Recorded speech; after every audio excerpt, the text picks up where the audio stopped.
Today llega a ustedes por cortesía de Blackmagic Design, Brito Party Rental, Trendy Jendi Sunglasses, Optical Wheels.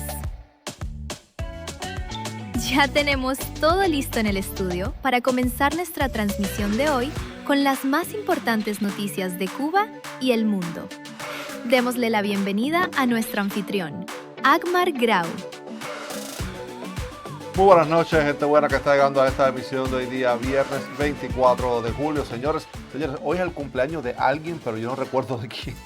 Me he pasado todo el día tratando de recordar de quién es el cumpleaños de hoy, pero no puedo recordarlo. Sé que es alguien importante. Así que para limpiarme, felicidades a todos los cumpleañeros hoy, día viernes. Qué fecha más bonita, qué día de la semana más bonita para cumplir años, ¿verdad?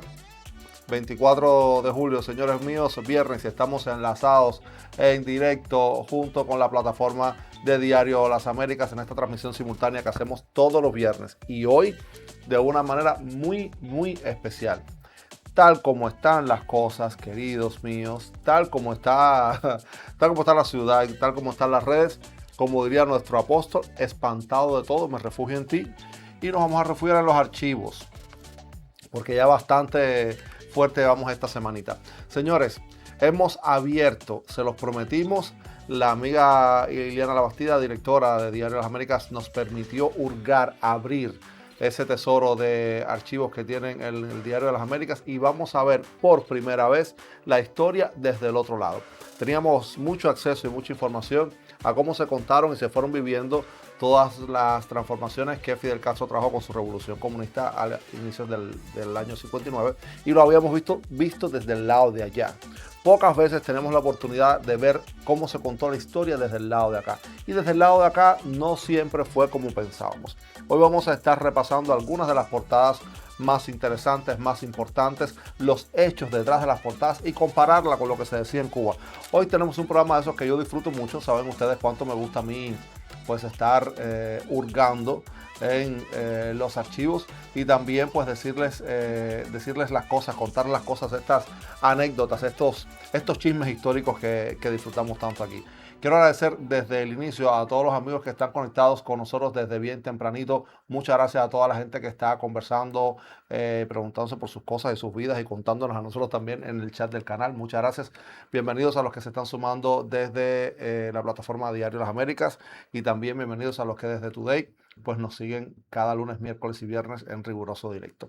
En esta noche quiero decirles, señores míos, que hoy más que nunca, pero más que nunca, sus likes son muy importantes para que podamos continuar trayéndole contenidos como este para entender si les gustó, si entienden el punto de vista. Así que sus likes son muy importantes, sus comentarios también. Así que sepan que estamos, miren, chequeándolos desde muy cerquita. Muchas gracias a todos los que ya le han dado like. Muchas gracias a los nuevos suscriptores. Bienvenidos a esta familia que a veces es un poco loca, pero por lo general somos bastante bien llevados. Muchas gracias a todos por estar puntuales en la cita y quiero comenzar contándoles de lo que vamos a estar hablando. Miren, hemos podido escoger 6 de las más importantes portadas que ha estado imprimiéndose desde, miren cómo están, que han estado imprimiéndose desde la redacción de Diario Las Américas a inicios de los años 60. Y eso nos da una visión totalmente diferente de lo que usualmente conocemos de ese proceso, de esos primeros meses del proceso revolucionario. Tenemos de todo, ¿eh? Tenemos desde sabotajes, noticias sobre espionaje, noticias de farándula, artistas, tenemos de todo, cosas que se van a sorprender. Y hoy les vamos a estar trayendo las pruebas, porque finalmente las conseguimos, de algo que venimos hablando en varios programas con ustedes, señores míos. Este evento que se celebró en los años 60, o en el año 1960 específicamente, en el Capitolio Habanero, del cual hemos hablado tanto, porque lo vimos una vez en una publicación, pero no habíamos tenido las imágenes aquí. Hoy conseguimos las imágenes. Señores, van a ver como en el año 1960 Fidel Castro y sus barbudos apestosos pues decidieron transformar uno de los edificios más hermosos que tenemos en nuestro país en algo que llamó la Feria de la Vaca. Y ese hermoso salón de los Pasos Perdidos se convirtió en establo con animales para pues, conseguir dinero para la reforma agraria. Señores, las pruebas son irrefutables y ahí está. Y hoy vamos a aprender de mucho, mucho, mucho. De nuevo, les quiero agradecer a todos los que están desde tempranito con nosotros y vamos a comenzar directico agradeciendo una vez más a los amigos de Diario Las Américas. Estuvimos esta semana por la redacción del diario. Un abrazo grandísimo a todos, un beso grande a Ana Bringas, a todas las muchachas del departamento de venta, un abrazo gigantesco a Jesús, uno de sus periodistas, a Darcy, que nos encontramos también por allá, otra de sus periodistas, por supuesto a las personas de los clasificados que ustedes disfrutan tanto, muchísimas gracias también que estuvimos conociéndola por allá y por supuesto siempre a Iván Pedraza, su realizador audiovisual, que además también nos colabora muchísimo aquí en el canal, es parte también de la familia de Today, y a su directora Ileana Labastida. Ustedes son los mejores anfitriones por allá. Así que repetiremos la visita siempre, siempre. Diciendo esto, señores, quiero decirles que el Diario de las Américas, saben ustedes que se fundó en el año 1953. Está justamente en su aniversario número 73. Y a través de sus páginas se ha podido vivir el acontecer no solamente de la ciudad de Miami, pero también de todos nuestros países. No quedó evento importante en nuestro continente que no fuera cubierto por el Diario Las Américas. Estuvimos hablando allá en la redacción con Jesús, uno de sus periodistas, ya les comentaba, y él nos decía que al inicio del diario, pues era un diario realmente de recursos escasos, no tenía un colectivo de periodistas tan amplio como que tienen ahora, y entonces pues lo que hacía básicamente era reproducir los cables de las agencias de prensa internacionales. En aquel entonces era básicamente la UPI, la agencia pues más importante de la que se nutría Diario Las Américas, y de esa forma pues la visión del diario era la visión de estas agencias de prensa. Conforme los años fueron pasando y Miami se convirtió en una ciudad mucho más grande y el Diario Las Américas es uno de las publicaciones impresas más importantes en español de este país, pues tuvieron a bien ampliar la plantilla, pues acceder a tener colaboradores que hoy forman parte de la historia del periodismo y la literatura en lengua español en nuestro continente. De verdad que es un verdadero placer hojear las páginas del diario y revisitar estos hechos. Ya les voy a estar contando para no darnos muela porque después me dicen aquí que yo hablo mucho. Vámonos directico a la primera de estas noticias. Mire, señores, miren qué belleza esto aquí, en blanquito, todo así, la pantalla del diario. La pantalla del diario.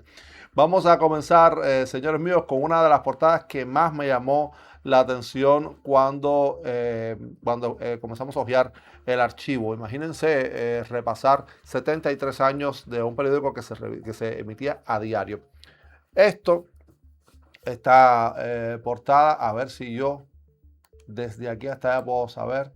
Esto es de febrero del año 1961. Febrero del año 1961.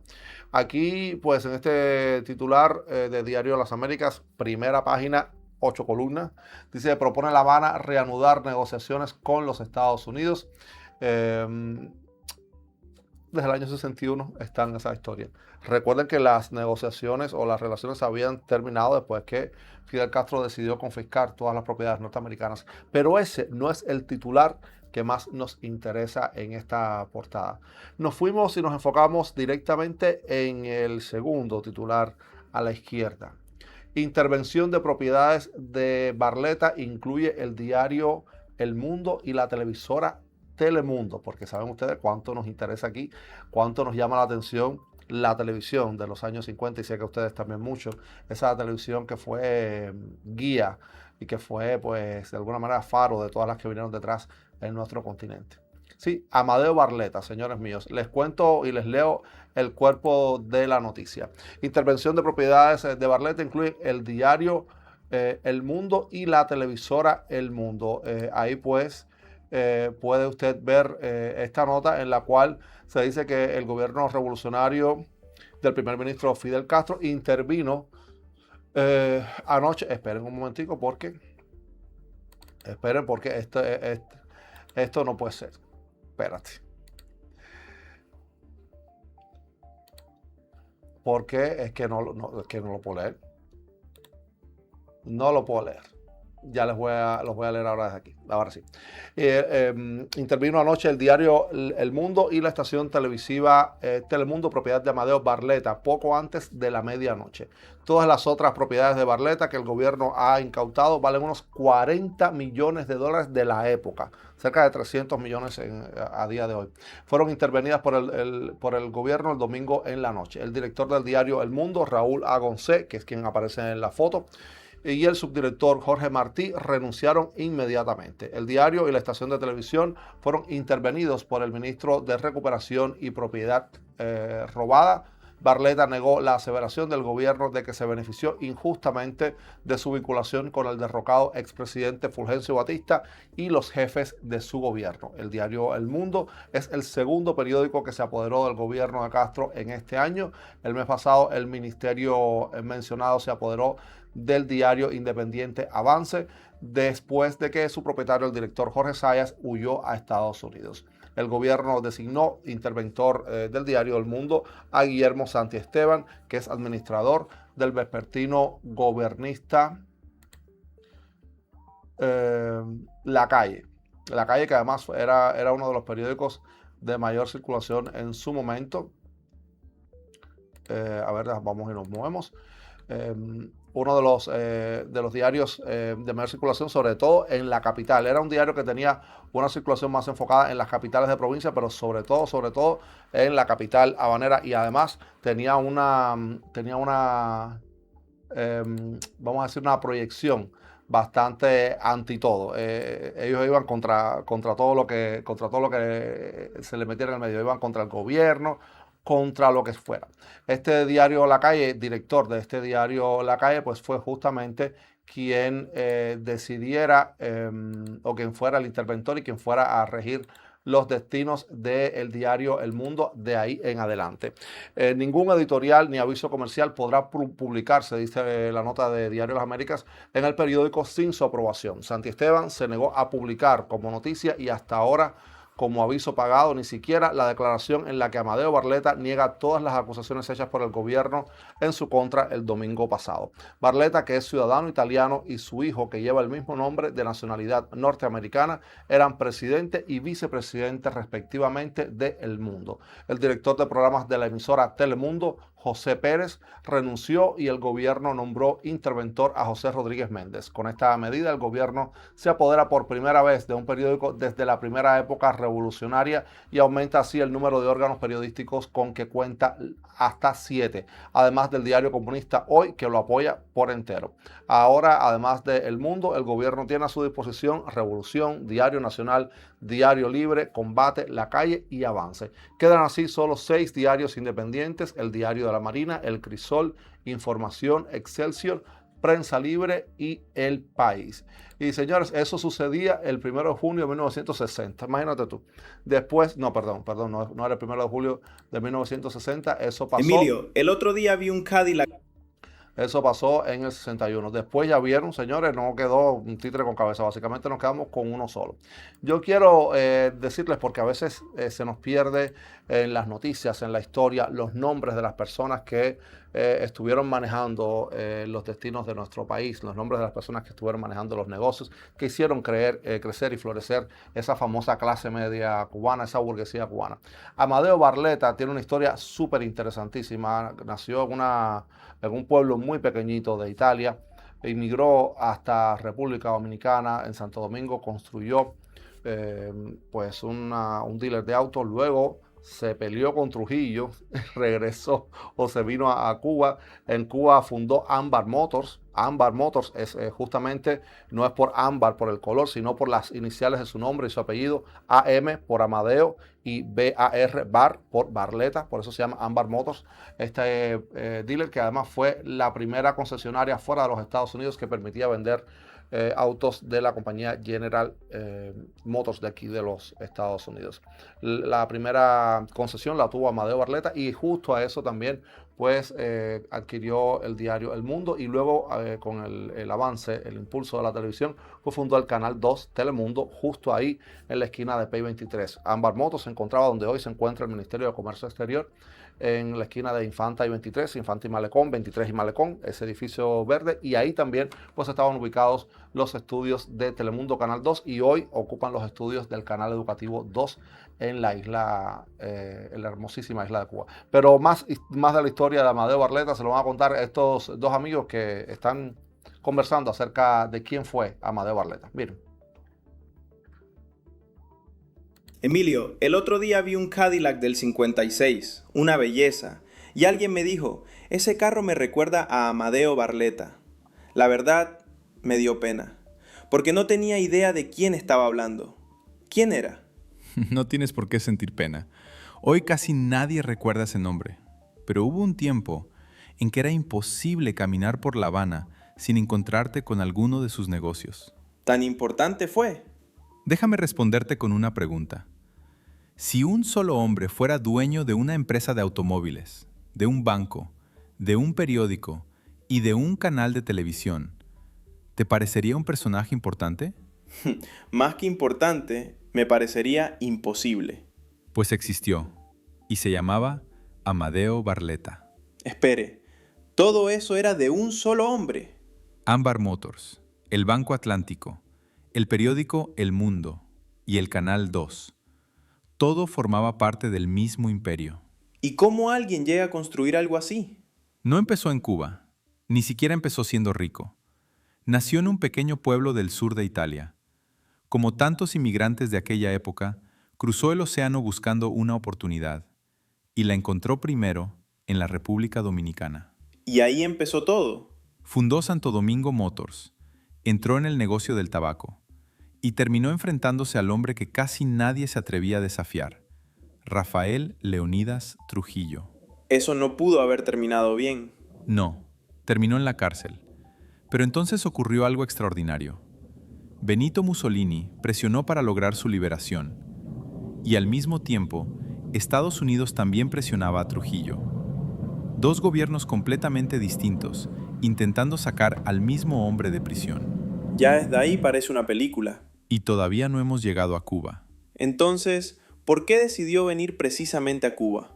Porque en 1939 vio una ciudad llena de oportunidades. Y Barleta tenía un talento extraordinario. Donde otros veían negocios, él veía imperios. Fue entonces cuando nació Ambar Motors. Exactamente. Y consiguió algo que parecía imposible. Se convirtió en el primer empresario fuera de Estados Unidos autorizado para distribuir los automóviles de General Motors. Pero usted dijo que no solo vendía automóviles. Porque entendía que el poder no estaba solamente en el dinero, también estaba en la información. Por eso compró El Mundo. Y poco después, el Canal 2 y lo convirtió en Telemundo. ¿Telemundo? Sí, Telemundo, como la cadena latina de hoy. Entonces, ¿cómo terminó perdiéndolo todo? Después llegó la revolución. Fue arrestado. Sus empresas fueron confiscadas. Y tuvo que abandonar Cuba para siempre. ¡Qué ironía! Construyó uno de los mayores imperios empresariales de la República. Y terminó perdiéndolo todo. Porque construir un imperio puede tomar toda una vida. Pero perderlo, a veces, solo toma una revolución. Muy triste eso, esa frase del reporte. Perderlo solo cuesta una revolución. Déjenme decirles que Amadeo Barleta luego regresó a la República Dominicana, continuó con su negocio Santo Domingo Motors en Santo Domingo, que todavía se mantiene abierto y sirviendo a toda la población de la capital de la República Dominicana, e incluso hace cerca de 39 años se ha instituido un premio con su nombre para la industria automotriz dominicana, el premio Amadeo Barleta. Este año pues celebró su edición número 38 y pues continúa celebrando el legado de quien fue además un tipo muy controvertido. Estamos hablando muy cercano a el primer ministro fascista italiano Mussolini, pero también que le puso rostro a nuestra ciudad y a la República Dominicana. Así que se continúa el legado de Amadeo Barleta en Santo Domingo, por más que para los cubanos sea un nombre así como muy gris, no se sabe, no se conoce mucho. Algunos asumen que era un mafioso porque tenía un apellido italiano, pero no, era un hombre de negocios que, señores, fundó Telemundo, fundó el diario El Mundo y fundó Ambar Motors. Las tres marcas continúan hoy vigentes en distintas partes del mundo, pero siempre pues recuperando un poco la historia y homenajeando un poco a quien fue Amadeo Barletta. Ambar Motors funciona como dealer de auto aquí en los Estados Unidos. El diario El Mundo funciona en España, y Telemundo, señores, ya saben, la multinacional televisiva en la que se ha convertido con el devenir de los años. Si bien pues solamente llevan su marca y no el espíritu, y no son continuadores de los negocios que inicialmente fundó Amadeo Barletta en Cuba, pues continúan de alguna manera remitiéndonos a contar esta historia. Así que cuando usted vuelva a ver las novelas de Telemundo, las series de Telemundo, los realities, o cuando usted vea que hay alguna noticia firmada por el diario El Mundo, o quiera pasar por la capital dominicana y vea un Santo Domingo Motors, sepa que toda la historia comenzó en La Habana de la mano de Amadeo Barletta. Señores, hoy día queda muy poco rastro de este señor en la isla, pero en el año 1941, en la Dirección de Virtudes número 257, Amadeo Barletta decidió una vez más cambiar el rostro de la capital cubana. Un imponente edificio Art Deco fue levantado para la sede de su periódico El Mundo, no solamente la redacción, pero también las imprentas. Virtudes número 257. Estoy seguro que los habaneros están haciendo ahora mismo en su mente, pues, direcciones, dónde está, qué es lo que hay en la esquina, Virtudes entre qué y qué. ¿Quieren ver cómo se encuentra la sede del diario El Mundo, uno de los edificios más hermosos del Art Deco en la capital cubana hoy día? Así. El periódico El Mundo se confeccionaba aquí, miren. Esta es la sede del periódico El Mundo, que además fue pues construida a inicios de los años 40. Es un Art Deco clásico y típico. Este edificio y su periódico estuvo funcionando como tal hasta el año 1969, en la que un incendio pues terminó por dañar severamente las instalaciones al interior del periódico. 2 días más continuó imprimiéndose el periódico desde la imprenta del diario Juventud Rebelde, y 2 días después pues terminó definitivamente la historia del diario El Mundo. Sí, el diario El Mundo continuó funcionando en Cuba aún bajo la intervención de Fidel Castro y su revolución. En aquel entonces pues tenían 3 diarios importantes: el diario Granma, Revolución, que se convirtió en Granma; el diario El Mundo, que pues hablaba justamente o se enfocaba más en las noticias internacionales; y también pues el diario Juventud Rebelde, ya saben ustedes que es la copia del Granma, lo que siempre tenía. Hoy día la sede y la estructura del diario El Mundo, si bien después de aquel incendio nunca se reparó, nunca se hizo nada, lleva más de 50 años ahí resistiendo, a pesar de todo, Así luce la recepción del diario. Todavía los mármoles están ahí, todavía la entrada a lo que era la recepción se encuentran atrás. Los grandes mostradores para recibir a los invitados ahí están en pie, pero a todas luces están esperando que se destruya y que el tiempo haga lo suyo. Los vecinos pues cada ciertos meses denuncian que se ha derribado un pedazo, que se ha caído otro pedazo más, que hay un pedazo de techo que ya está totalmente destruido, pero aparentemente la dictadura pretende que esto se caiga solo por su propio peso y haciendo que la naturaleza haga sus propios esfuerzos. En la esquina del diario, no sé si vamos a ver el lateral del edificio, pues se encuentra un puesto de viandas muy conocido por los vecinos de la zona, y pues aprovecha lo que antes funcionaba como el parqueo privado del director, justamente de Amadeo Barletta. Tenía su parqueo privado en el espacio que ocupa ahí. Ahí pueden ver la inscripción de la primera piedra del edificio del periódico El Mundo, y están viendo, y es lleno de agua de fosa y de basura como todo en nuestro país. Algunas ventanas todavía con cristales. Es que las cosas son increíbles.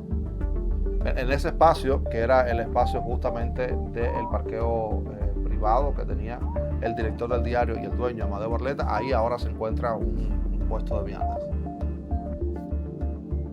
Un kiosco, tampoco nada demasiado estructurado.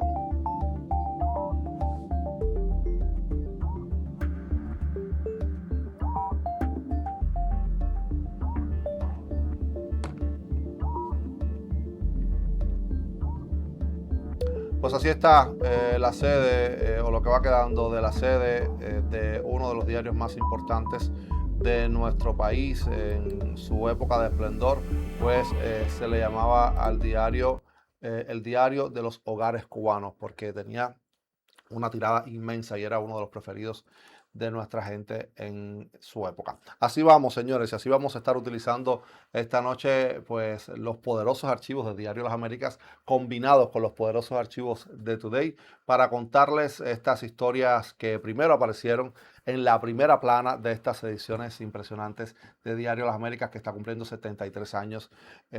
Hace poco estuvo cumpliendo 73 años. A ustedes espero que estén dándole like a la transmisión y que la estén compartiendo a través de sus redes sociales con sus amigos, sus seguidores, sus familiares, para que nadie quede sin enterarse de lo que estamos hablando hoy. Porque tal como están las redes y tal como están las noticias, hemos decidido mirar un poquitico más para atrás, porque lo que está sucediendo hoy, señores, es para coger un 10, respirar, aguantar después la respiración adentro de ti y contar hasta 10. Y eso hemos hecho con los poderosos archivos de Today hoy en asociación, en alianza con Diario Las Américas. Muchísimas gracias a los amigos que ya se están suscribiendo a la plataforma de Diario Las Américas, a los que le están dando like a esto. Mil gracias. Vamos a continuar con las historias del día de hoy, señores, que no son pocas y tengo muchas ganas de contarles la que viene ahora. La segunda de estas portadas que hemos podido escoger para ustedes, para contar más historias, utilizando de alguna manera como pretexto las portadas de Diario Las Américas, nos va a tocar hablar de un personaje muy interesante y muy importante de nuestra historia. Estoy hablando de esta portada, señores, en donde pues se reseña a primera página que Cuba no dará motivos para más agresiones, según dice el presidente Dorticós.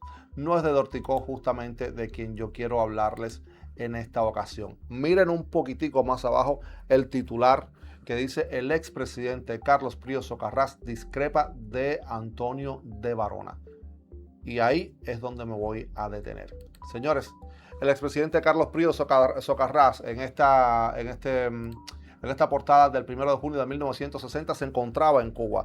Carlos Príos regresó a Cuba. Recordemos que para muchos Carlos Príos es el último, para muchos, y la historia lo recoge como tal, es el último presidente cubano constitucional. Fue a quien se le dio el golpe de Estado por Batista el 10 de marzo de 1952, y tan pronto como Fidel entró a La Habana y Batista salió de Cuba, pues él regresó a la isla y estuvo por mucho tiempo pues muy cercano a la figura del dictador Fidel Castro. En esta nota que ustedes pueden ver en la pantalla ahora mismo, pues se hace referencia a una especie de controversia, una controversia que se estuvo dando a través de la prensa de su momento con el señor Antonio de Varona, que fue fue senador de la época republicana en Cuba por Camagüey, en donde este senador en su momento pues acusaba al gobierno de Fidel Castro de ser un gobierno comunista, y Prío,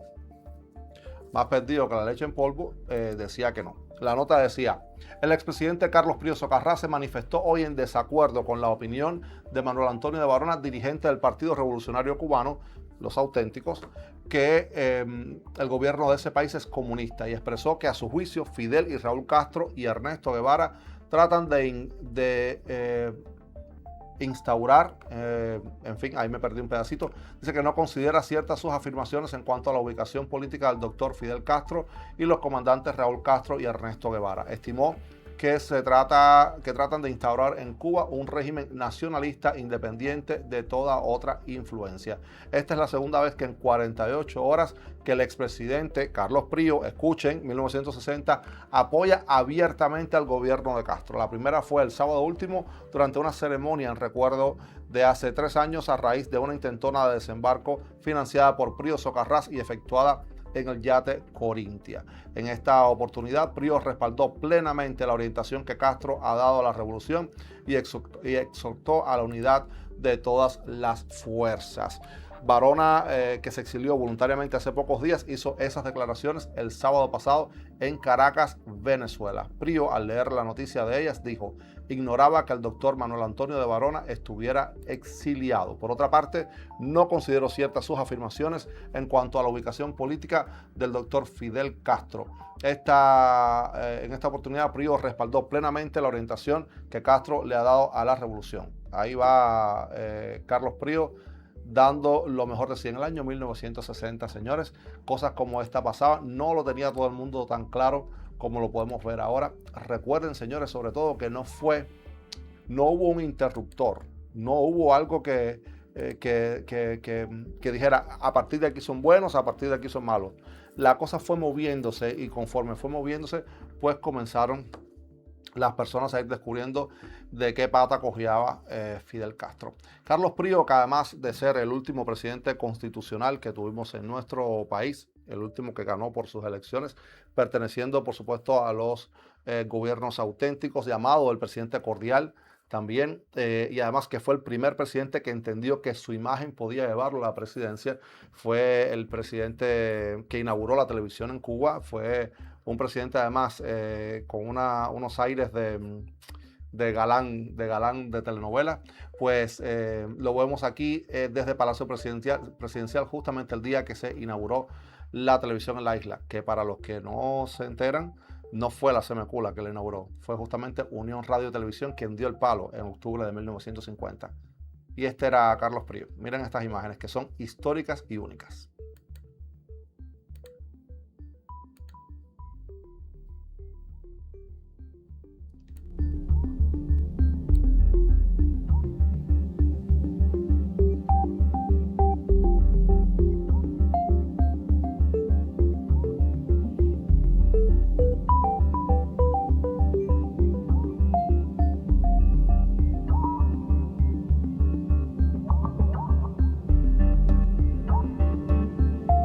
Esto está pasando en el Salón de los Espejos del Palacio Presidencial, un salón hermosísimo que tenemos allá.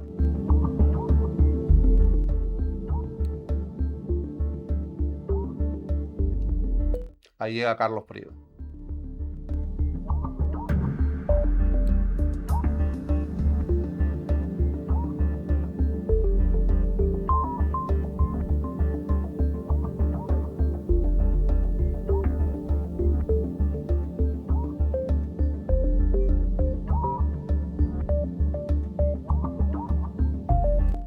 Lo que están viendo, señores, es un verdadero momento histórico en el momento cubano, en la historia de Cuba. Fue el momento en el que se hizo la primera transmisión de televisión en la isla, y desde ahí, pues, el presidente Carlos Prió. Ahí podemos verlo haciendo lo que mejor sabía hacer Carlos Prió, que era figurar.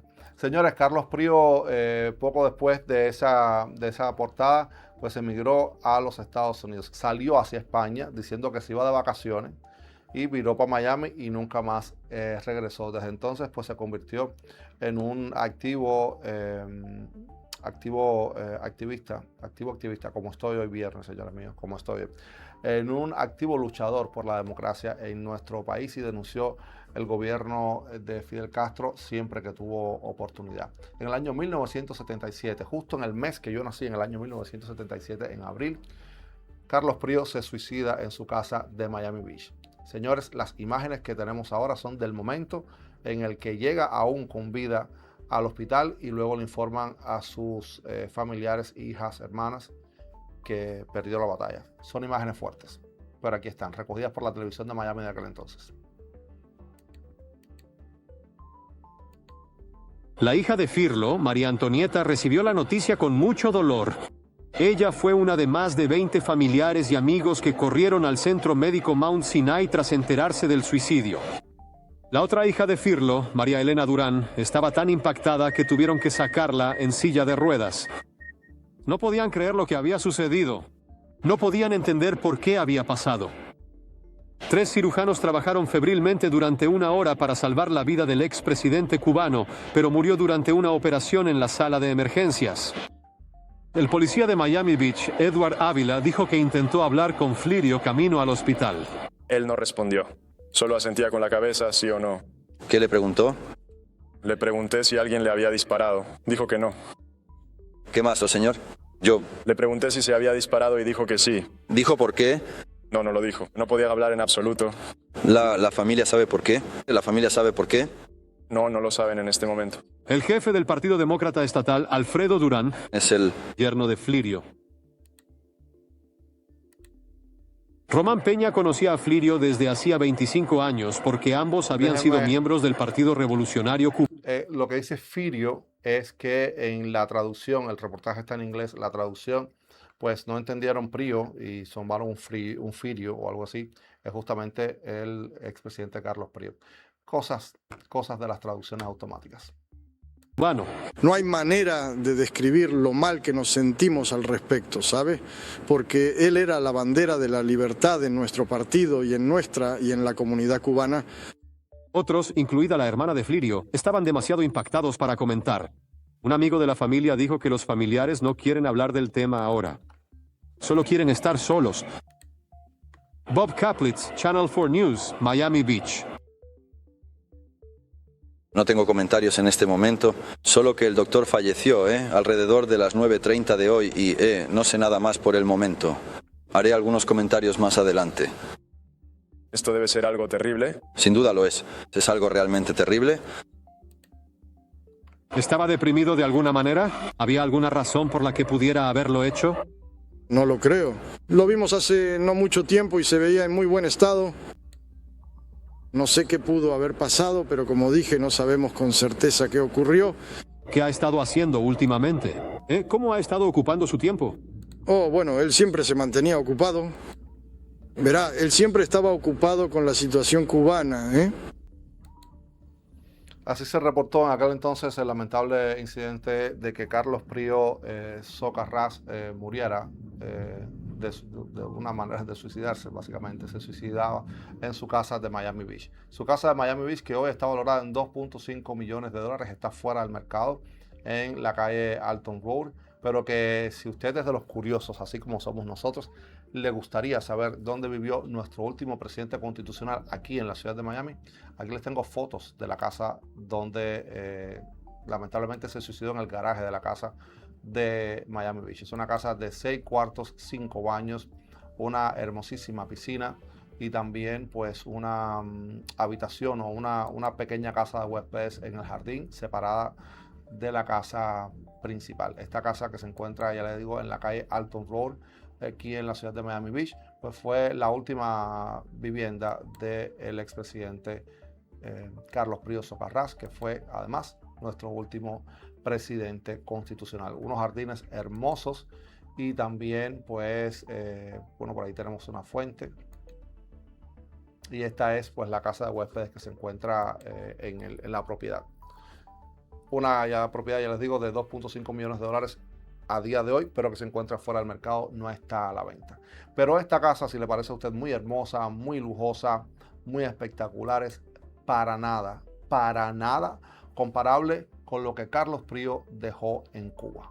Señores, su finca en Cuba se llamaba La Chata, está a las afueras en lo que hoy es el municipio Arroyo Naranjo, y en esa finca habían desde establos con caballos de pura raza hasta una impresionante piscina olímpica. Señores, los árboles frutales, la extensión del terreno y su casa fueron fotografiadas ampliamente en un reportaje para Bohemia justamente en marzo de 1952, cuando Batista decidió tomar el rumbo de nuestro país mediante un golpe de Estado, y los periodistas pudieron acceder, o él les permitió acceder a la casa de Carlos Prio Socarrás. Nunca fue confiscada la casa de Carlos Prio hasta después de que se fuera de Cuba definitivamente en el año 1961. ¿Y qué creen, señores míos? Que aquí tenemos ese reportaje de la revista Bohemia para mostrarles a ustedes cómo se vivía siendo un presidente en nuestro país. Vamos a ver la finca La Chata de la mano de este reportaje de Isaac Astudillo para la revista Bohemia de marzo de 1952. Y esto pues dice, he aquí un curioso reportaje que viene a satisfacer la curiosidad pública. Durante varios años se ha estado hablando de la finca La Chata, propiedad del doctor Carlos Prio Socarrás. Se puede casi afirmar que La Chata ha jugado un papel importante en nuestras luchas de los últimos años. Los bellos parajes que atesora la finca han sido testigos de mudas entrevistas de las luchas políticas del doctor Carlos Prío Socarrás, que atesora, bueno, en fin, dice todo lo que se le ocurre decir este artículo. Vamos a las fotos, que es lo que más nos interesa aquí. Esto que están viendo es el comedor principal de La Chata. Lo que ven al fondo, que parece un cuadro con palmas y tal, es una ventana. Era una ventana que estaba al fondo donde se podían apreciar los naranjales que tenía en la finca Carlos Prío. También, señores, aquí se muestra un televisor hecho exclusivamente para Carlos Prío Socarrás. Costó en su momento más de 5,000 pesos con una pantalla de 40 pulgadas cuando el estándar en aquel entonces era 18 pulgadas. 40 pulgadas, bueno, imagínense ustedes estas cosas que tenemos aquí atrás que son gigantescas. Pues este era el equipo de televisión de Carlos Prío Socarrás. Esta es la piscina, señores. Era una piscina hermosa. Bueno, y yo aquí con este pedacito de la piscina también de aquí. Porque así somos aquí, señores. Una hermosísima piscina, nada comparable con lo que tendría aquí en Miami Beach. Y este es el interior de una de las habitaciones de la finca, con una enorme mesa en la terraza hecha de mármol blanco y negro, y el piso infinito de granito, que es una verdadera joya. Yo sé que ahora muchos de ustedes están pues preguntándose, ¿y qué es eso ahora? ¿De quién es? ¿Qué pincho cogió La Chata en Cuba? Bueno, señores, ¿quieren realmente ver cómo está la residencia de nuestro último presidente constitucional en Cuba? No, no es la casa de nadie, no es la casa de ningún pincho. Durante los años 60 funcionó como escuela Ana Betancourt, esta escuela para mujeres campesinas que traían a La Habana para pues, que estudiaran oficios, y luego se convirtió en un instituto perteneciente al Ministerio de la Agricultura. ¿Cómo está La Chata ahora mismo? Duele, pero está así. Esta es una fuente muy particular porque aparentemente Carlos Prío creía mucho en la astrología. Hay que estudiarlo con Alina Rubí. Tenía esta fuente en donde tenían todos los signos del horóscopo ahí a la entrada de su finca.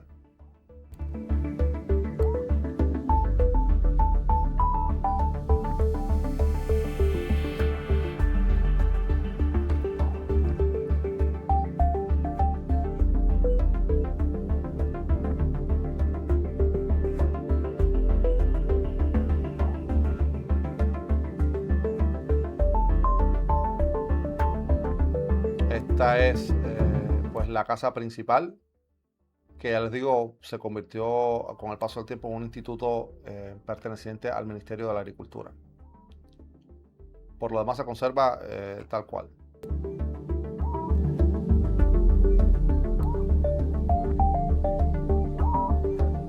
Estas imágenes son cortesía del youtuber cubano Jason TV, que le gusta explorar todos estos sitios olvidados y que nos permite a nosotros que estamos afuera pues descubrir o redescubrir el estado en el que se encuentran estas en su momento joyas de la arquitectura cubana, y hoy día ya pueden ver.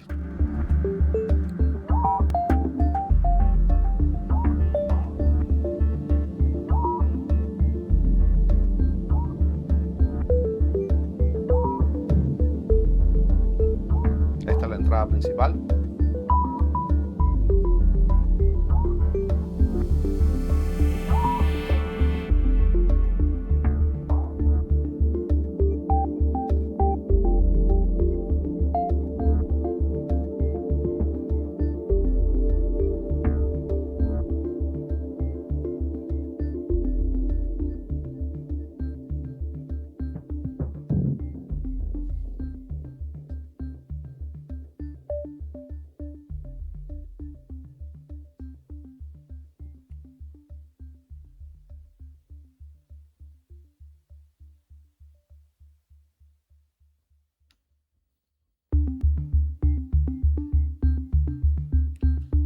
Señores, un amasijo de maleza, está abandonada, no, el instituto en la que se convirtió pues no está funcionando más, y es básicamente una ruina, la que otrora fuera una de las residencias más lujosas de nuestro país.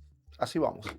Así vamos con estos archivos que nos permiten abrir y escudriñar los chismes, las historias. Y lo que siempre pasa cuando pues, estamos haciendo una investigación de este tipo es que investigando una historia se nos abre la puerta a otra historia y luego a otra y terminamos por un titular revisando la historia de uno de los presidentes más controversiales de nuestra etapa republicana en la isla. Es lo que tienen las investigaciones.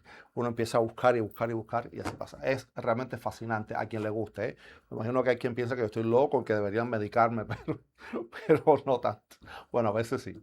Señores, quiero agradecer a todos los amigos que le están dando like a esta transmisión y también que la están compartiendo a través de sus redes sociales con sus amigos, sus seguidores, sus familiares. Por favor, déjenos los comentarios, escríbanos en el chat, déjenos saber qué le está pareciendo todo esto que le estamos presentando, porque hacía mucho tiempo que no descubríamos aquí los poderosos archivos de Today. Y hoy nos estamos dando banquetes, hoy noche de viernes, señores, para estar relajados, porque con lo que está pasando en las redes, señores, más vale relajarnos. Programa de cocina se viene porque la cosa está muy difícil por allá afuera con las noticias. Vamos a continuar con otra de esas portadas impactantes que compartió Diario Las Américas en su momento. Vámonos hasta allá. Señores, esta portada, bueno, esto viene a primera página, 8 columnas, cuando se anunciaba que estaba ocupada la ESO y la Shell, las dos refinerías y las dos compañías petroleras estadounidenses, pues se habían ocupado en su momento en la isla por lo que ellos llamaban eufemísticamente en aquel entonces el gobierno revolucionario de Cuba. ¿De qué estamos hablando aquí, señores míos? Pues este es el cable que daba cuenta de esto el 1 de julio del año 1960. Les decía que la agencia de prensa era la UPI, era la agencia de prensa pues más reconocida en su momento. Cuba ocupó hoy la refinería ESO de propiedad norteamericana y la refinería Shell de propiedad anglo-holandesa, debido a que se negaron a refinar petróleo crudo soviético. Estas fuentes norteamericanas dijeron que el paso podría significar la ruina económica de Cuba. Miremoslo a la distancia, que hoy día no tenemos petróleo ni para echar a caminar una moto. La ocupación de ambas refinerías, junto con la de Texaco, hace que Cuba dependa casi completamente de fuentes soviéticas para su abastecimiento de crudo, aun cuando existe la posibilidad de que pueda obtener algunos suministros de Venezuela. Miren desde cuándo viene la historia de Venezuela, del 60, miren para allá atrás. El primer ministro Fidel Castro ordenó la ocupación de la Texaco por resolución firmada en la noche del miércoles y técnicos soviéticos la pusieron en funcionamiento para refinar el crudo ruso que los norteamericanos se negaron a procesar. En fuentes industriales de La Habana se dijo que las refinerías ESO y Shell carecían casi por completo de crudo y expresaron dudas de que el régimen revolucionario pudiera obtener petróleo suficiente rápidamente para impedir la paralización industrial de la isla. Con las ocupaciones de hoy, todas las 4 refinerías de petróleo en Cuba quedan bajo el control del gobierno. La refinería Belot de la ESO, con una capacidad para 35,000 barriles diarios, es la más grande de Cuba y se construyó a un costo de $30 millones. Está en funciones desde el año 1957, nuevecita la cogieron. La refinería de la Shell tiene una capacidad de 28.500 barriles diarios y no se conoce su costo exacto, pero se estima que es de unos $25 millones. Cuba ocupó ayer la refinería Texaco con valor de $20 millones y una capacidad de 20.000 barriles diarios. Como la Texaco, las dos compañías se han negado de plano a refinar petróleo crudo soviético y después de la intervención de la Texaco, las dos empresas aparentemente resolvieron forzar la mano del gobierno del primer ministro Fidel Castro, suspendiendo o reduciendo sus importaciones de petróleo. La Shell, en una declaración dada a su oficina central, dijo que no enviaría más crudo a su refinería y que en medios autorizados se informó que la ESO tiene en Cuba petróleo para refinar suficientemente solamente para un día de trabajo. Círculos informados dijeron que aun cuando la ESO y la Shell no hubiesen forzado la mano de Castro, este habría actuado con rapidez para intervenir esas empresas. Todo el mundo conocía a Fidel Maniwiti. en represalia por la aprobación en el Congreso norteamericano del proyecto sobre cuotas de azúcar que autoriza al presidente de los Estados Unidos a suspender o reducir la cantidad de azúcar que Cuba puede vender en el mercado de ese país. Con la ocupación de las dos refinerías norteamericanas y la inglesa, el régimen revolucionario dispone ahora de 4 refinerías con capacidad de unos 75,000 barriles diarios. La cuarta es la pequeña refinería Cabaiguán, de propiedad del gobierno, que en la actualidad tiene capacidad para unos 2.600 barriles diarios. La incógnita es si el gobierno puede obtener ahora crudo en cantidades suficientes para mantener el trabajo las grandes refinerías e impedir la paralización industrial de la isla, que depende en alto grado del petróleo. Esa es la pregunta que tenían ellos. La pregunta que teníamos nosotros era si podíamos conseguir imágenes del momento de la nacionalización de estas refinerías. Y señores, las conseguimos. El momento en el que los propietarios norteamericanos firman el acta de intervención y dejando que los barbudos apestosos se apoderaran de lo que costó millones de dólares a estos empresarios, a estas compañías, y que luego hemos visto cómo ha terminado todo. Miren estas imágenes, señores, que esto es historia pura y dura.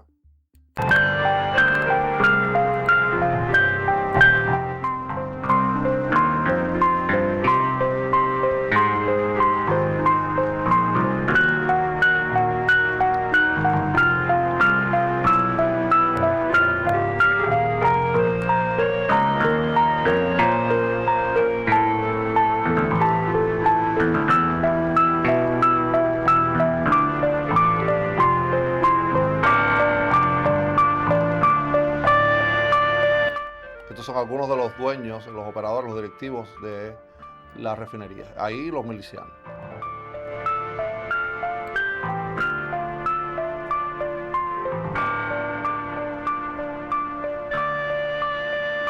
Representante de la Texaco firmando los papeles de la incautación. Y este es el interventor, el que vino por Cuba o por el gobierno de Fidel Castro.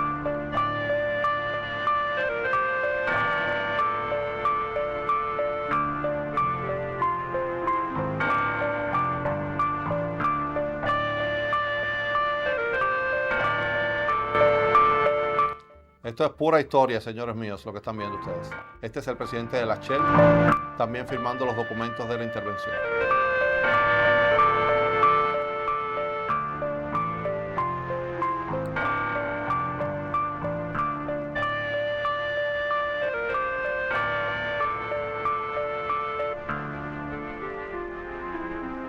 Ben Bernardi. El 6 de agosto de 1960 se clausura el Congreso de Juventudes Latinoamericanas.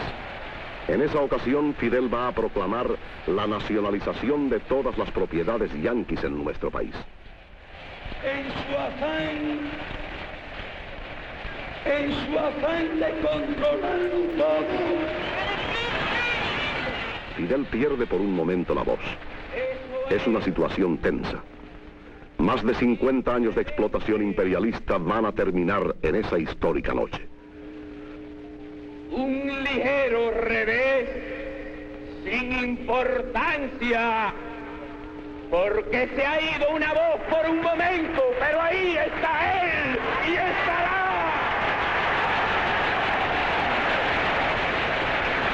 Hace poco estaba hablando aquí en una de las entrevistas para nuestra edición de Entrevistas 100%.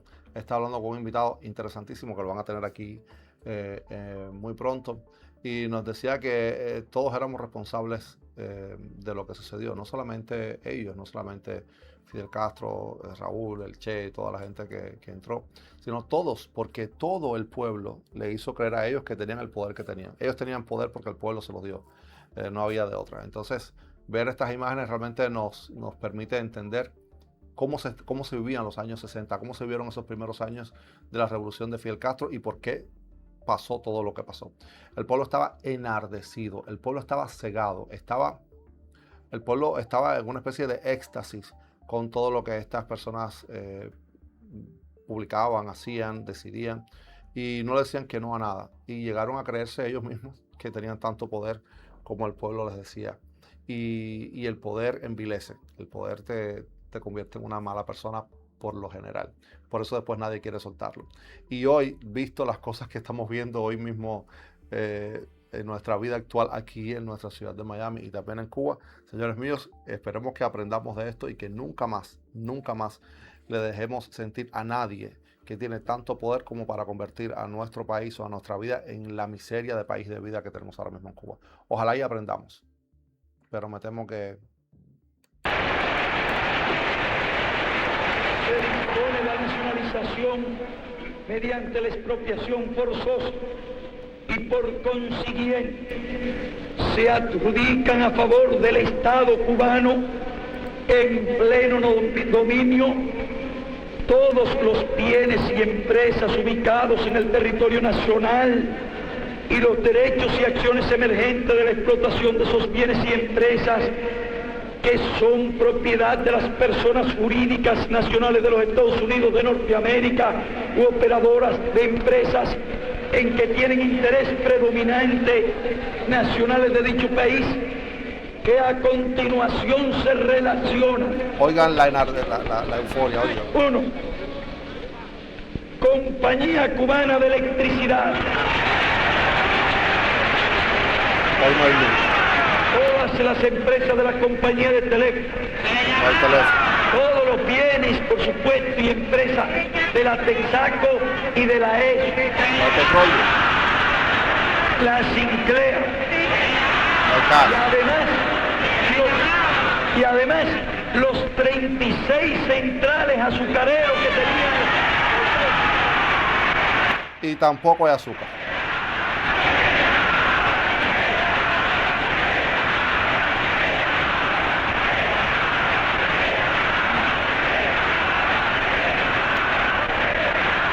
Se llamaban, coreaba el pueblo en la euforia enardecida por estas medidas de Fidel Castro, que prometía además un futuro luminoso y próspero para cada uno de los cubanos que pues estaban escuchando sus palabras y que creían ciegamente en él.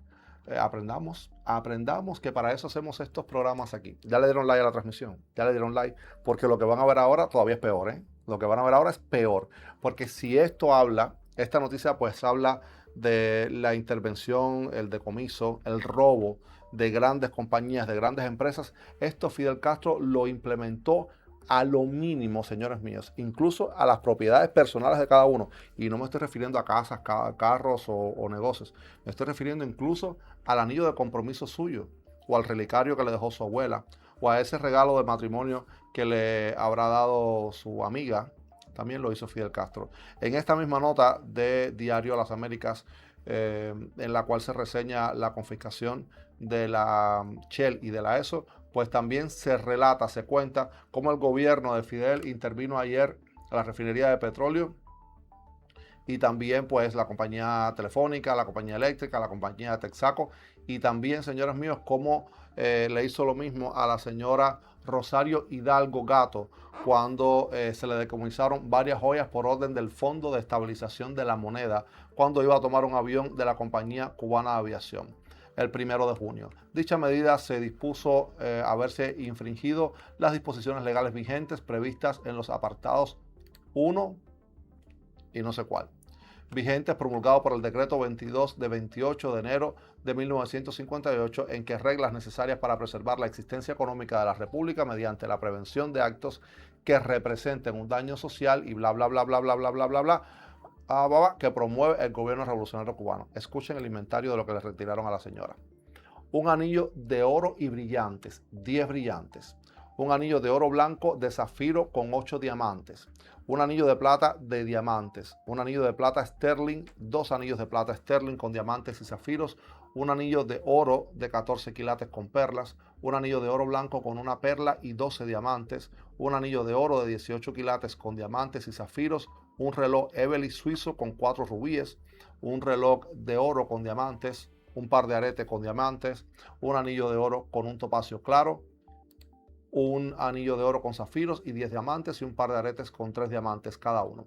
Un par de aretes con amatistas y oro, un clip de diamantes y un zafiro, una cadena de oro con relicario con 3 diamantes y un zafiro, una cadena de plata con su cruz, con diamantes, 2 clips y 2 aretes con perlas y diamantes, un anillo de oro con topacio y rubíes, un anillo de oro de 14 quilates y un anillo con 2 perlas y 2 diamantes. Propiedad de la señora Rosario, que decidió sacarlos de Cuba porque era de su propiedad, comprado por ella.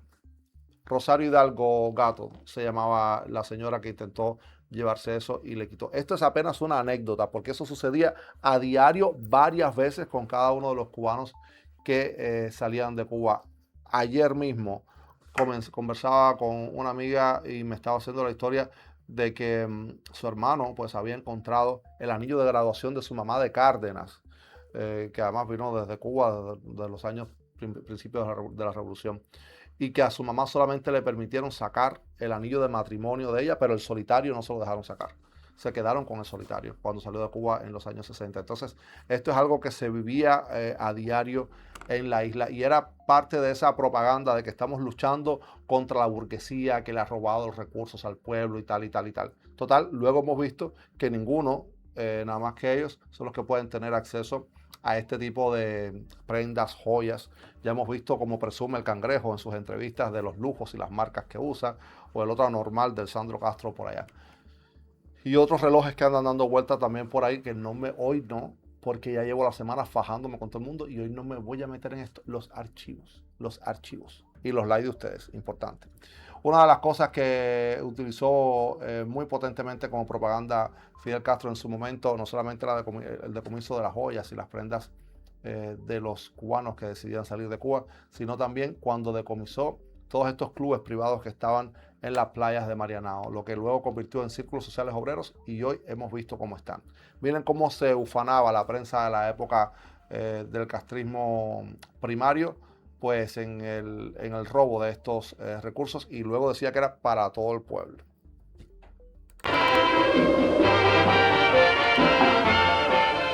Estos clubes eran el centro del privilegio, coto cerrado de millonarios parásitos, de latifundistas explotadores, de yanquis soberbios.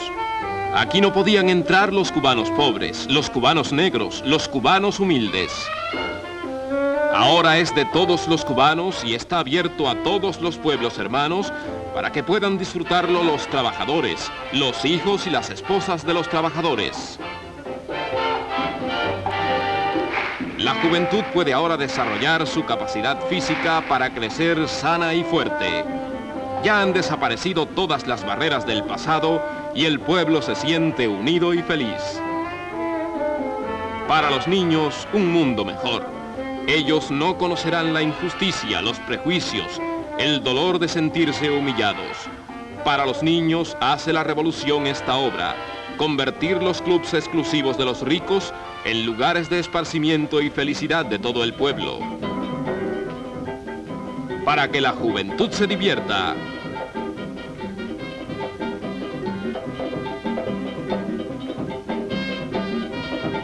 Antes era de los ricos. Ahora es de los niños, de todo el pueblo.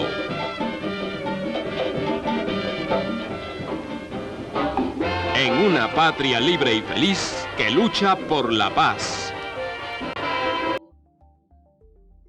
¿Qué les puedo decir de esto, señores míos? No existen palabras con las que uno pueda describir este robo tan brutal y además este nivel de mentira tan grande. Todos conocemos hoy cómo están esos círculos sociales obreros. ¿Recuerdan el programa del lunes cuando teníamos allá a Díaz-Canel con su esposa recorriendo el Náutico, intentando ver cómo renovaron aquello, que le dieron 2 manitos lechadas y luego las personas 4 horas afuera para poder entrar en un club que luego vuelve a ser exclusivo, que luego tienen que pagar entrada y que las personas hoy día no tienen acceso a esas playas tampoco? Hemos visto, y ustedes están cansados, me imagino, de ver también a los youtubers cubanos visitando lo que queda, las ruinas de todos estos, incluso del impresionante Jazz Club que está allá en La Habana. Es realmente doloroso en el estado en el que se encuentran. Luego, algunos de estos clubes pues se convirtieron también en clubes privados, como es la Casa Central de la FARC, que antes era el Miramar Jazz Club, a donde el pueblo claramente no puede entrar. Y también el Tacendes, el que está al lado de Carlos Marx, que también es del ejército. Creo que es de la Marina, el que está al lado de Carlos Marx. Clubes privados igual que los tenían antes. Y que hoy, señores míos, en el mejor de los casos se encuentran en ruinas, si no totalmente desaparecidos de la faz de la tierra. De donde no quiero que se me desaparezcan, señores, esta noche de viernes es de esta transmisión, porque vamos a hacer la primera pausa de la noche y en cuanto regresemos nos vamos directo a la farándula. ¿Conocen ustedes un importante lugar en la capital cubana, en el centro de la capital cubana, que se llamó antes el Café de los Artistas y hoy tiene otro nombre? ¿Saben quién era el dueño de ese lugar? ¿Saben por qué se fue? ¿Y saben qué relación tiene con más de 70 telenovelas mexicanas?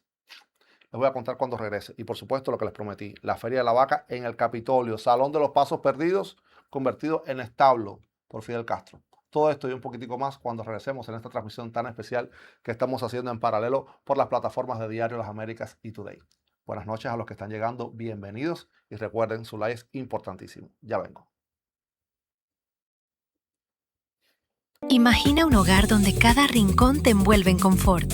En DHN Insulation nos especializamos en aislamiento de alta calidad que protege tu casa del calor y del frío. Disfruta de un ambiente ideal todo el año, ahorrando energía y cuidando tu bolsillo. Confía en DHN Insulation, el aliado invisible de tu bienestar. Llámanos hoy para una cotización gratis al 305-298-1824. DHN Insulation. We do it differently. Todos conocemos los personajes. Es agua, caballero. No he escuchado a nadie hablar más de ti. Porque no lo quería oír. Porque hay miradas que tumban coco. Como decía Celina González. En el escenario, en las redes sociales. Yo no soy traidora, no soy mentirosa, no soy asesina. Con eso me basta. Pero pocas veces tenemos la oportunidad de conocer a la persona. Y esto no se ha contado mucho. Entonces, nada, recuérdeme como una gozadora, una bailadora, Yo cobré como vestuarista, siendo la protagónico de las obras de teatro, en el Conjunto Nacional de Espectáculos, por mucho, mucho tiempo. La que duda. Mara que pichea Grandes Ligas. La que recuerda. Ay, Dios mío, este niño ha acabado conmigo, caballero. Vaya, ya sé que del corazón no me voy a morir. Era primer lugar en Cuba, en todos los hit parades, de todas las estaciones. La que sueña. Ese es mi sueño, pero igual es una bobería que me entraba a mí. Pronto vamos a tocar allá en Cuba, si Dios quiere. La que todavía guarda preguntas sin responder. No es fácil. 100%. Conversaciones sin prisa. Historias sin filtros. Personas sin personaje. 100% verdad, 100% pasión, 100% la vida en cada canción, 100% risa. Las personas rara vez recuerdan el color de una mesa o el diseño de una silla. Lo que recuerdan es la sonrisa de una madre, el abrazo de una graduación, el primer baile de una boda, la alegría de compartir juntos.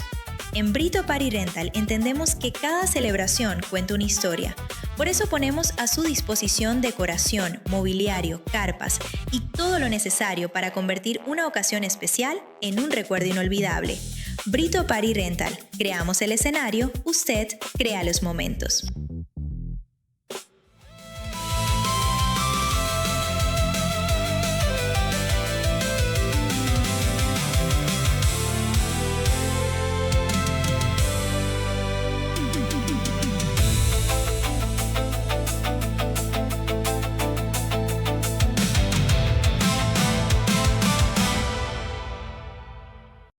La óptica llegó. Ya no tienes que esperar. Hasta tu puerta va. Para ayudarte a mirar. Optical Wheels. Llegamos donde estés. Optical Wheels. Para que vuelvas a ver. Más cerca de ti. Más fácil para ti. Optical Wheels. No vemos el mundo de la misma manera. Algunos siguen el camino, otros lo descubren. Hay quienes esperan el momento perfecto y quienes salen a buscarlo. Para ellos fueron creados estos lentes, diseñados para acompañar cada aventura, cada viaje y cada historia que merece ser contada. Trendy Yendi no es solo lo que miras, es cómo decides verlo.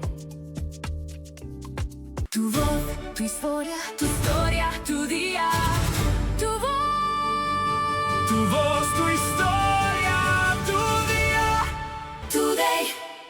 Así es, amigos, tu voz, tu historia, tu día. Y aquí estamos de regreso de nuestra pausa comercial en esta noche de viernes, en donde estamos transmitiendo en paralelo a través de las plataformas nuestras de Today y también las plataformas de Diario Las Américas. Muchísimas gracias a los amigos que desde el diario pues están comentando ahí en el chat del diario, que nos están dando like también. Sepan que hoy hemos estado utilizando todas las portadas, o algunas, que todas, bueno, en fin, algunas portadas interesantes para contar a partir de ahí momentos importantes de nuestra historia vistas desde los dos lados, de cómo se veían aquí y cómo se veían desde allá. Muchísimas gracias también a los amigos que le están dando like a esta transmisión y que le están compartiendo a través de sus redes sociales con sus amigos, sus seguidores y sus familiares. Lo prometido es deuda y le dije que venía a contarles chisme de farándula ahora cuando regresáramos de la pausa. Y bueno, alguito habrá por ahí. Vámonos a nuestro set de archivos de Diario Las Américas. No. Buenas noches, Anmar, en Diario Las... No. Hoy no tenemos a nuestro amigo Carlos Armando aquí, a quien igual le enviamos un abrazo grandísimo por ser nuestro muchacho de los clasificados aquí, Carlos Armando Cabrera, periodista de Diario Las Américas. Lo que sí tenemos hoy aquí, señores míos, es justamente esta historia que les iba a contar. Portada, primera página, 8 columnas. Ahí, páfata. Cuba acusa a Estados Unidos de actividades contrarrevolucionarias. Esto... poco más de lo mismo, pero si nos vamos debajo de Diario Las Américas, vemos que a la derecha, primero vemos que en el centro se encuentra esta pequeña nota, contiene la foto de Carlos Prío. Ese fue el día en el cual Carlos Prío salió de Cuba, como les contaba antes, donde dice: viaja a España Prío Socarrás por vacaciones y nunca más te vi, nunca más volvió. Y señores, también a la derecha de la foto de Carlos Prío, pues está ese titular que dice: explosión en estación de ferrocarril de La Habana. Y de eso se trata, señores, de lo que queremos contarle. Vámonos a ampliar esa nota específicamente porque ahí hay telita marinera, hay tela por donde cortar. Vamos y les cuento lo que se dice en esta nota de la explosión en la terminal de ferrocarriles, que es la estación central de ferrocarriles en la capital cubana en ese año. Dice aquí que por lo menos un mes estará inhabilitado el primer ministro Fidel Castro y consideran inminente su reemplazo por su hermano Raúl Castro. ¿Qué pasó? ¿Qué pasó ahí? Bueno, primero hay dos noticias juntas. La explosión en la estación central de ferrocarriles de La Habana al estallar una tubería de gas. Aparentemente no fue un atentado en aquel entonces y el gas que se escapaba se encendió en llamas, la que causaron quemaduras a un número indeterminado de personas, según esta noticia que compartía la agencia noticiosa UPI en su momento. El presidente Osvaldo Dorticó se presentó en el lugar del siniestro, que está situado a pocas cuadras del Palacio Presidencial, para una inspección ocular de los daños. Lo más interesante de esta nota, señores míos, es la siguiente: ¿reemplazará Raúl a Fidel? Estamos hablando, miren desde cuándo. Informes autorizados, pero todavía no confirmados, dice que Raúl Castro probablemente reemplazará a su hermano Fidel Castro como el primer ministro de Cuba en el curso de la presente semana, y que tal vez dirija la palabra al pueblo cubano el viernes por televisión. Basándose en el boletín médico expedido sobre el estado de salud de Fidel Castro, los observadores, en su mayoría, llegan a la conclusión de que el primer ministro estará ausente de la dirección del gobierno durante un mes por lo menos. Esto pasó después de ese discurso que lo dieron ustedes enardecido, que se quedó sin voz. Él formó el drama para que la gente empezara a asustarse. En el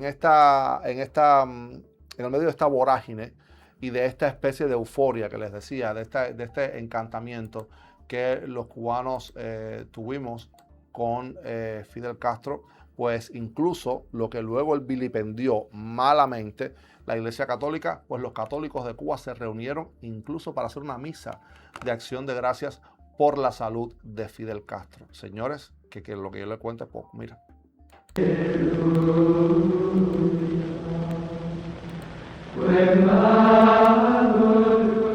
Los católicos cubanos acuden a la misa de acción de gracias que oficia el reverendo padre Germán Lence por la recuperación de la salud del primer ministro del gobierno y líder de la revolución cubana, doctor Fidel Castro. esta payasada. Al llamado de la organización católica Con la Cruz y con la Patria, miles de fieles responden a los intentos de los enemigos de la revolución que pretenden servirse de la Iglesia para combatir a la patria. Esta misa fue celebrada en el anfiteatro de La Habana Vieja, de la Avenida del Puerto.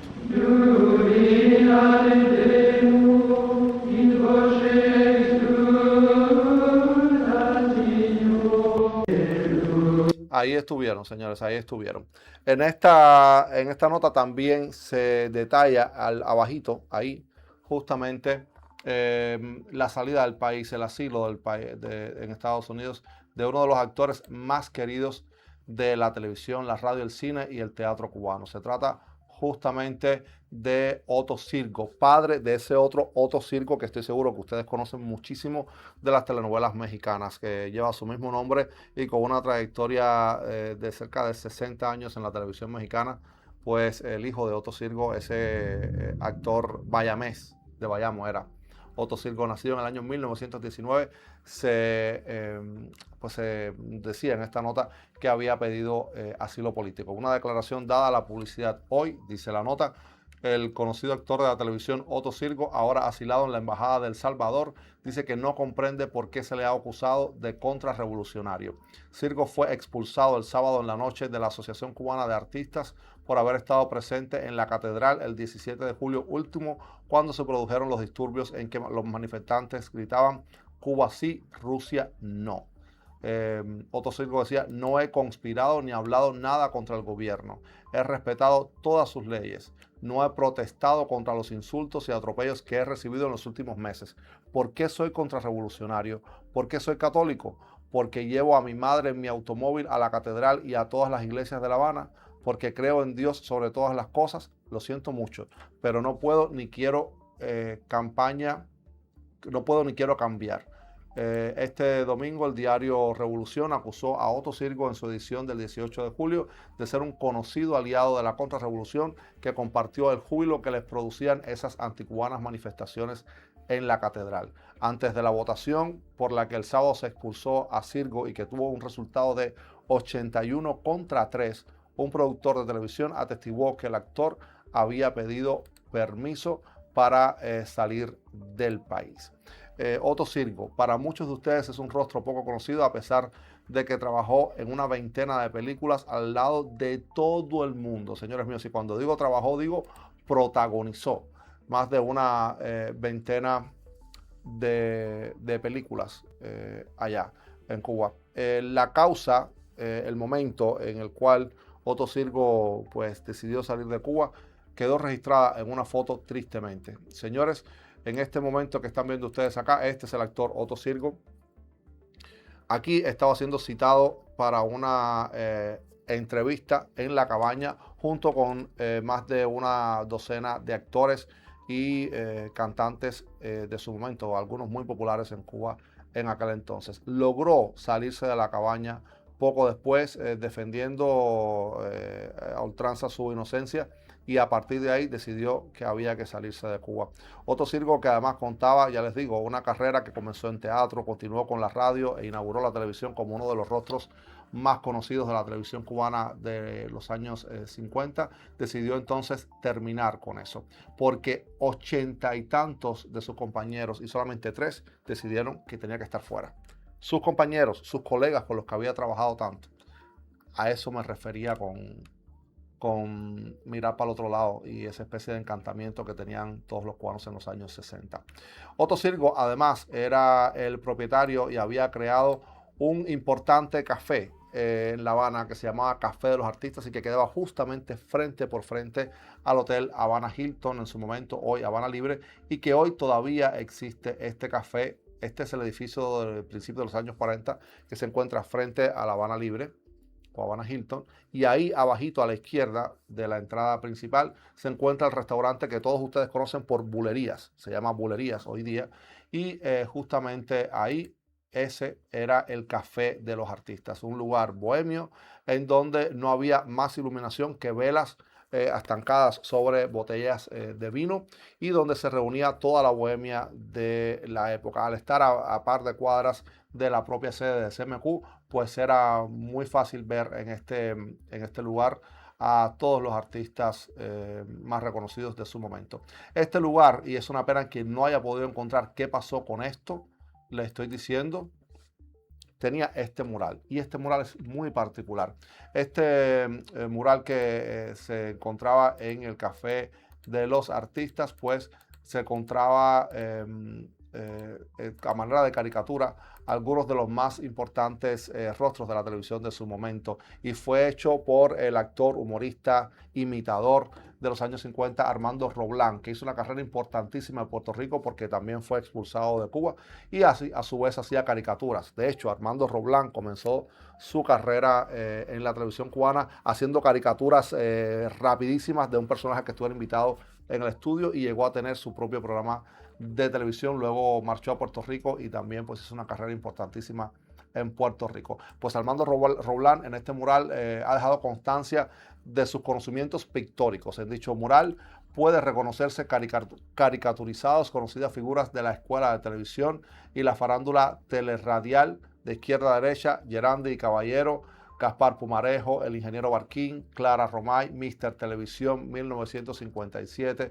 Rodríguez, Cachucha, Vistilla, Liberace, Marta Pérez, el hermano George, Blanquita Amaro, el senador, Rosita Fornés, Armando Bianchi, Carlitos Pons, Biondi, el cesante, Gilo Rivera, Popa, Don Gervasio Escobar y Manrique, Garrido y Piñero, Feliciano Pérez Monzano, Bola de Nieve y Sirope. Todos ellos se encontraban en este mural que pueden ver ustedes ahí.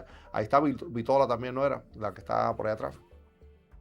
Bueno, señores, ahí se encontraba y pueden ver, si son suspicaces, la cámara arriba a la derecha, arriba de Pumarejo, que dice Telemundo, Canal 2. Pues esa cámara del canal Telemundo de Amadeo Barleta. Fíjense cómo una investigación se nos va enganchando con la otra. Ese Telemundo es del Amadeo Barleta que hablábamos al inicio del programa. Este mural está pintado en la pared del lugar. Los que están manejando ese lugar sabrán que tras capas y capas y capas de pintura se encuentra ese mural. Alguien se habrá detenido a raspar un poquitico a ver si eso se puede recuperar. Señores, eso es historia.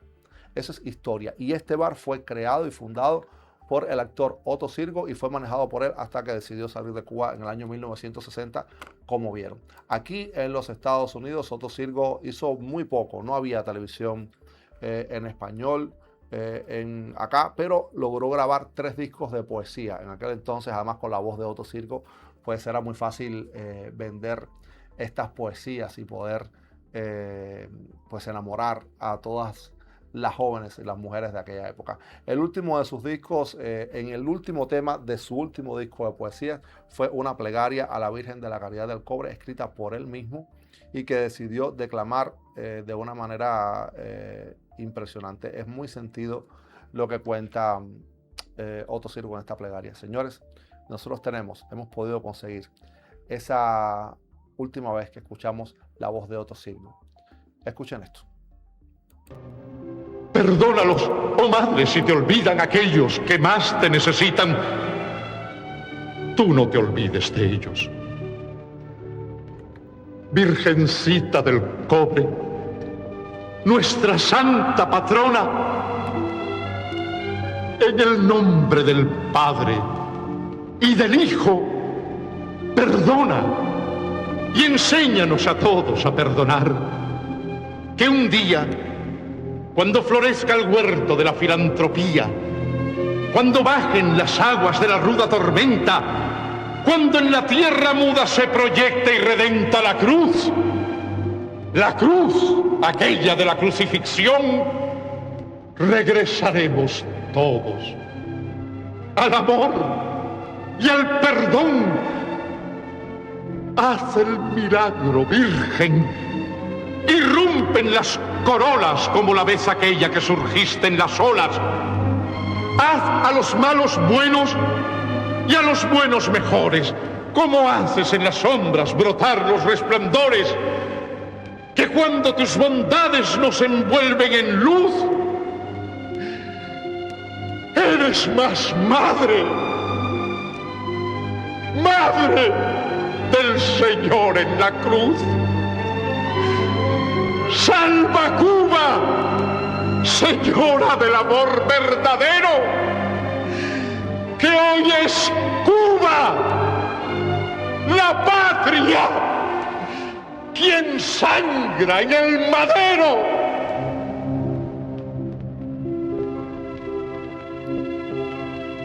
Pocas semanas después de esta grabación, fallecía Otto Sirgo justamente un 8 de septiembre de 1966, el día en que los cubanos celebramos a la Virgen de la Caridad. Y esta fue su última plegaria, su última grabación.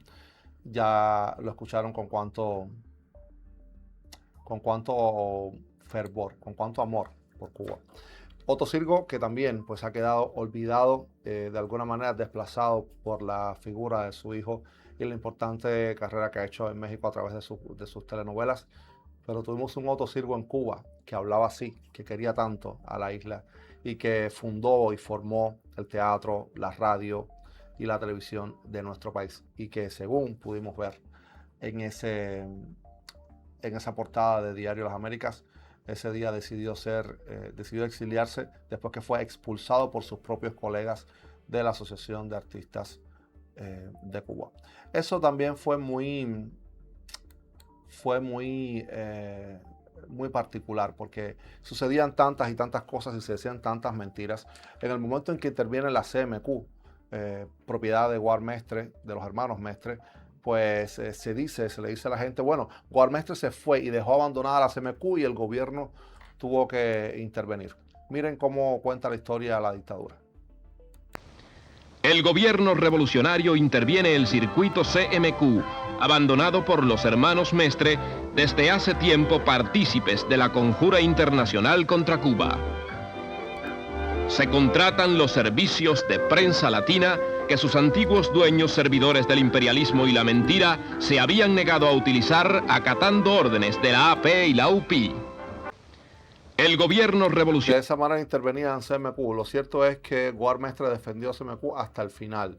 Le dijeron que no podía tener tantas propiedades, él permitió que le confiscaran sus casas y se quedó a dormir por más de 2 meses en el propio edificio de CMQ con tal de no perder la CMQ. Guard Mestre luego se fue hasta Argentina y en Argentina fundó Canal 13 y ayudó a levantar la televisión de ese país, que le vive eternamente agradecido por lo que hizo por la cultura y el folclore argentino en su momento. Guard Mestre le fue permitido regresar a Cuba poco antes de fallecer en los años 80 y pudo volver a ver su edificio de la CMQ en lo que se ha convertido hoy. Hoy, que ya no sabemos ni siquiera qué cosa es, porque ya no es el ICRT, porque el ICRT ya no existe.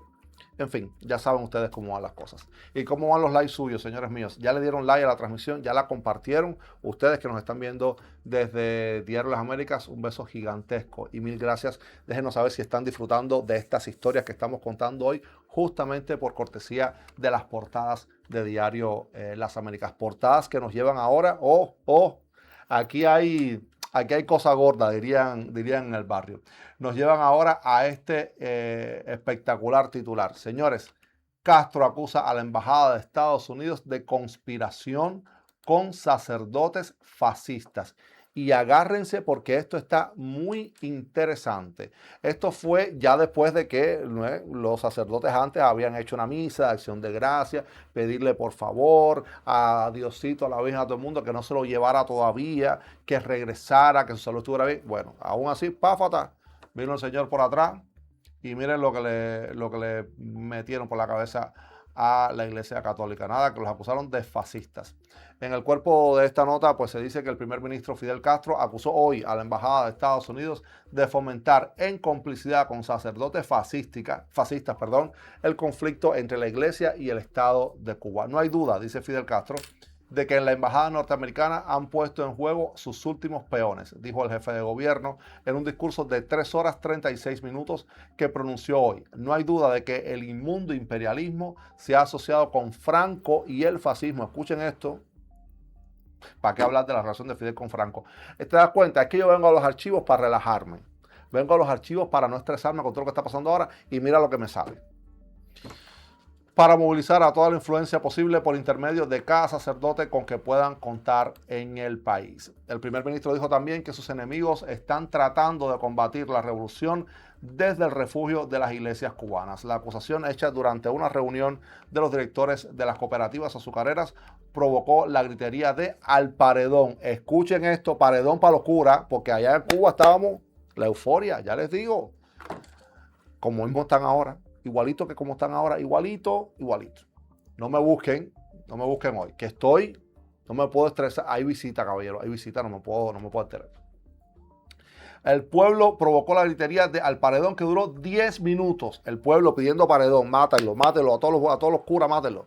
El auditorio mezcló ese grito con otros lemas castristas hasta que eventualmente la ejecución del himno nacional cubano hizo callar a los concurrentes. De pronto, en medio de su discurso, escuchen esta anécdota, en medio de su discurso Fidel Castro fue interrumpido por una mujer que se acercó a la tribuna del orador con la intención aparente de hacer algún pedido de carácter personal.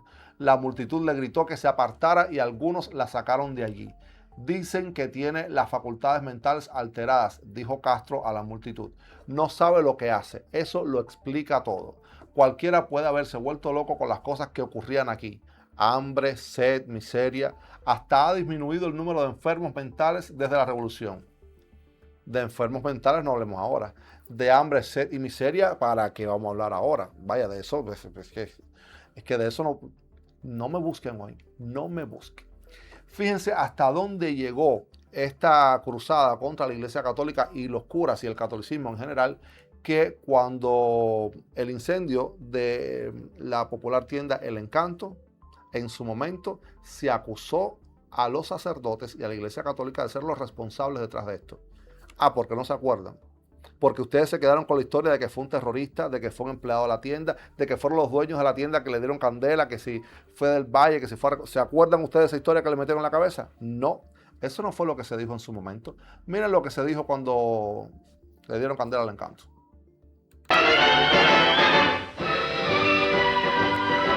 El gobierno revolucionario interviene en Mientras un pueblo circuitos... pacífico se dedica al trabajo, a la construcción de una patria nueva, manos asesinas colocan bombas incendiarias de fabricación yanqui en El Encanto nacionalizado, un centro de trabajo en el que ganan su sustento miles de familias cubanas. En el mismo centro de La Habana, poniendo en peligro gran número de hogares cubanos, provocan un incendio de grandes proporciones. No les importa la vida de niños, mujeres y ancianos. No les importa la vida de nuestros obreros. El pueblo se movilizó para combatir el siniestro. Las milicias, el ejército rebelde y los bomberos lograron impedir que el incendio se propagara a las casas colindantes.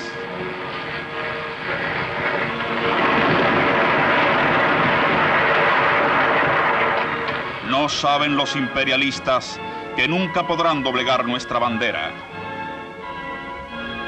Con estos actos de barbarie, el imperialismo yanqui pretende destruir nuestras riquezas nacionales y paralizar la producción y promover la escasez. Han perdido hasta la última esperanza de confundir y movilizar traidoramente a la opinión pública. Por eso se lanzan cargados de odio al terrorismo asesino, a la violencia y a la agresión.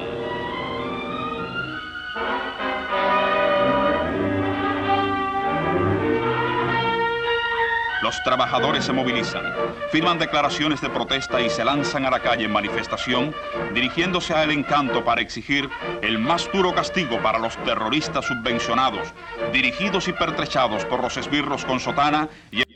Dirigidos y pertrechados por los esbirros con sotana. ¿Están escuchando? ¿Están escuchando a quién estaban responsabilizando del incendio del Encanto? Hay más. El imperialismo yanqui. Miren los carteles.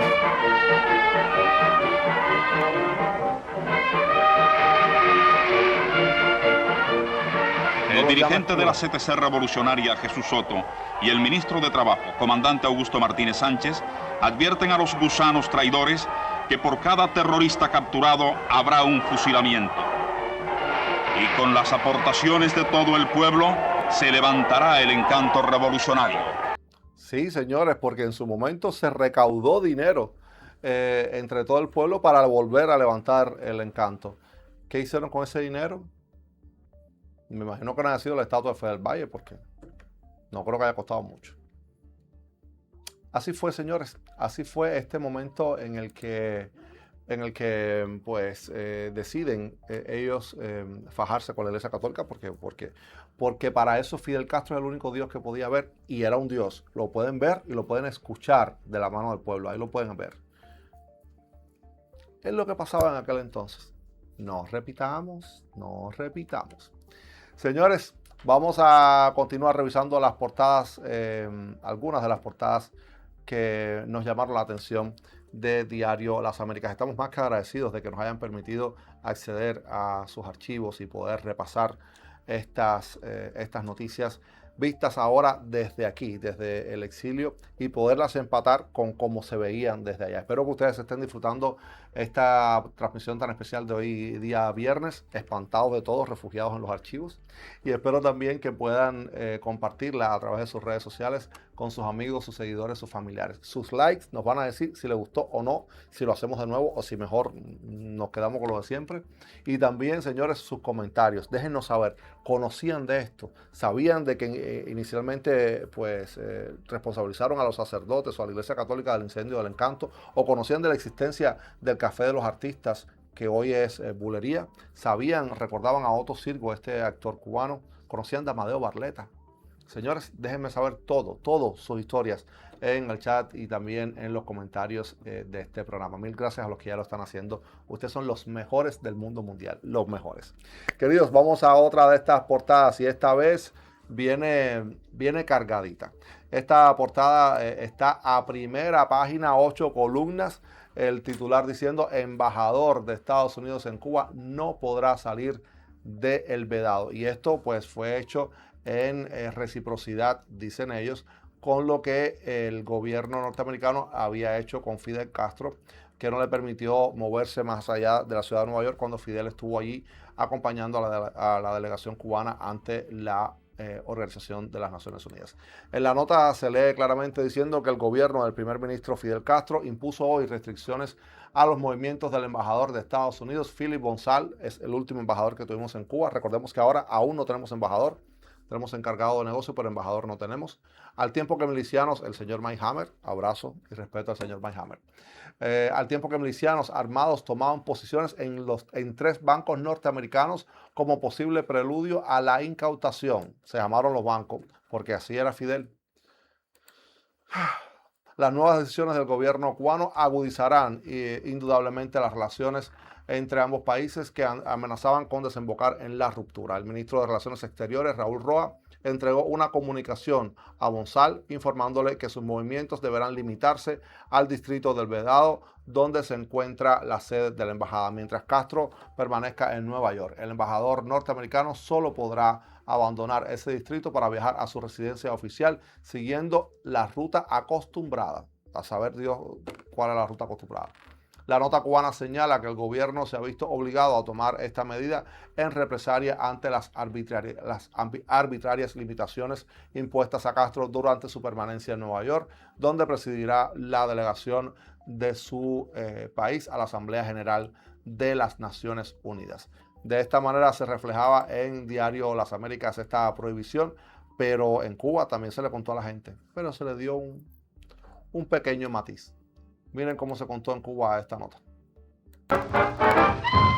A la zona del Vedado es limitado en sus actividades el embajador de los Estados Unidos, Philip Bonsal, como respuesta del gobierno revolucionario al injusto y arbitrario confinamiento decretado por el gobierno norteamericano contra la delegación cubana que asiste a la 15ª sesión de la Asamblea General de las Naciones Unidas en Nueva York. Ahí tienen, señores míos, porque así es, porque Fidel pretendía venir para acá a formar lo suyo y le dijeron: recoge que no te vista que no vas. Y señores, llevo meses, no les digo meses sino años, esperando por este momento que les voy a presentar ahora. Hemos hablado aquí durante mucho tiempo de esa especie de animadversión, de odio que tenía Fidel Castro por el Capitolio Nacional y por lo que representaba. Intentó postularse en algún momento como representante, como senador, y nunca tuvo ningún éxito dentro de la política tradicional republicana en Cuba. Dicho lo dicho, pues, cuando triunfó la revolución, lo primero que quiso fue encargarse de borrar de un plumazo todo ese lugar a donde nunca obtuvo acceso, pues nunca ganó ninguna elección, vaya ni comprándola. De hecho, cuentan anécdotas de que el Capitolio estuvo dinamitado para ser completamente demolido en su momento y que fue Núñez Rodríguez quien decidió o le pidió que se lo entregara para crear ahí la Academia de Ciencias. Recuerdan que durante muchos años fue la sede de la Academia de Ciencias de Cuba, algo que nadie entendía, pero bueno, ahí estaba, recuerdo cuando era niño, pues la cueva del Indio, aquella cueva que se ponía de día y de tarde y de noche. Estaba el planetario, que también pues, se encontraba en el lobby del Capitolio. Había una extensísima biblioteca de ciencia y tecnología también en su momento.